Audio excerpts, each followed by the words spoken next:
पुग्ने हाम्रो योजना छ र हामी अब सनसेट बेलुकाको कोसी भ्याउँछौँ कि भनेर जान्छौँ। यो चाहिँ रामधुनी प्रवेशद्वार हो है। यहाँबाट चाहिँ हामी तल चाहिँ रामधुनी मन्दिर जाइन्छ।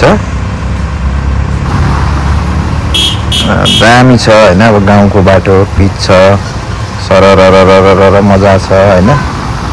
यस्तै हो, रमाइलो यस्तैमा लिने हो। अब हामी यस्तै गरी जाने हो है। अब तपाईहरुलाई पनि कहीँ यसो 1-1.5 घण्टा बेलुका भइसकेको छ, रमाइलो गर्न जाउँ न त भन्ने हुँदाखेरि कोसी चाहिँ अहिले तपाईको रोजाइमा प्रमुख गन्तव्यमा पर्न पनि सक्छ हैन। अब कोसीमा रमाउनेहरू पानीको छेउ आनन्द सरर बगिरहेको। अब हाम्रो नेपालको समुद्र भने पनि त्यही कोसी हो हैन। त्यहाँ जाँदा चाहिँ हामी कताबाट जाने त? चकरवटी हुँदै जाने कि तपाईको बाङ्गे हुँदै यता नवडा हुँदै कोसी निस्केर आउने कि त झुम्काबाट छिरेर रामधुनी मन्दिर पनि दर्शन गरौँ, त्यसपछि हामी कोसी घुमौँ भन्दै जाने हो कि हैन। यस्तो रमाइलो बाटो छ। रामधुनी मन्दिर दर्शन गरेर पनि जान सकिन्छ।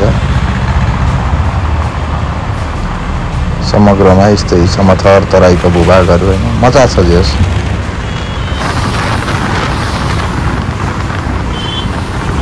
ला झन्नै यो को हो हैन। अब साथीहरुमा पनि हिँड्नु भयो जस्तो छ, तर अब आम्मा लड्नु भयो नि त हैन। साथीहरु मिठो लड्नु भयो।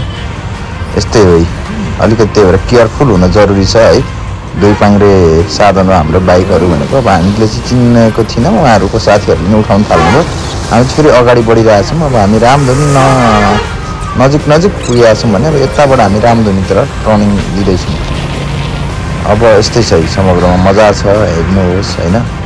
हाम्रो च्यानललाई सब्स्क्राइब गर्न चाहिँ नभुल्नु होला हैन। यस्तै भिडियोहरू आइराख्नेछन्, सर्ट भिडियोहरू पनि आइराख्नेछन्। तपाईको नयाँ ठाउँ अनुसारको भिडियोहरू हामी दिइराख्नेछौँ हैन।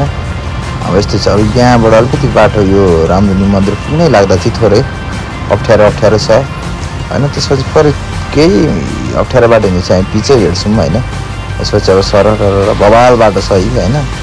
ल है त मन्दिरभित्र चाहिँ प्रवेश गरिनौँ हामी, किनकि टाइम हामीसँग एकदम कम भएको कारणले हामी कोसी पनि पुग्नुपर्ने छ र सकेसम्म सनसेट भ्याइन्छ कि बेलुकाको भन्ने कुरा हो हैन। यो चाहिँ हाम्रो रामधुनी मन्दिर हो हैन। हाम्रो झुम्काबाट कोसी छिरेर कोसी जाँदाखेरि हामीले बाटोको अर्को एउटा गन्तव्य हुन्छ। र यो मलाई किन यो रुट राम्रो लाग्छ भने अब जुकै व्यक्तिहरू पनि सर र कोसी मात्रै जाऊँ न भन्ने पनि भएन क्या। रामधुनी जाऊँ, एकछिन घुमौँ, मन्दिर दर्शन गरौँ, त्यसपछि अगाडि लागौँ भनेर अगाडि बढ्न सक्यो हैन। अब हामी रामधुनीबाट अगाडि बढिसकेका छौँ हैन। अब बाटो राम्रै छ, तपाईँहरूलाई म देखाउँदै जानेछु। यस्तै छ, समथर हैन, हरियाली, धान ल आउँदैछ धान हैन। खेतीहरू राम्रै छ। अलिकति केयरफुल हुनुपर्ने हुन्छ।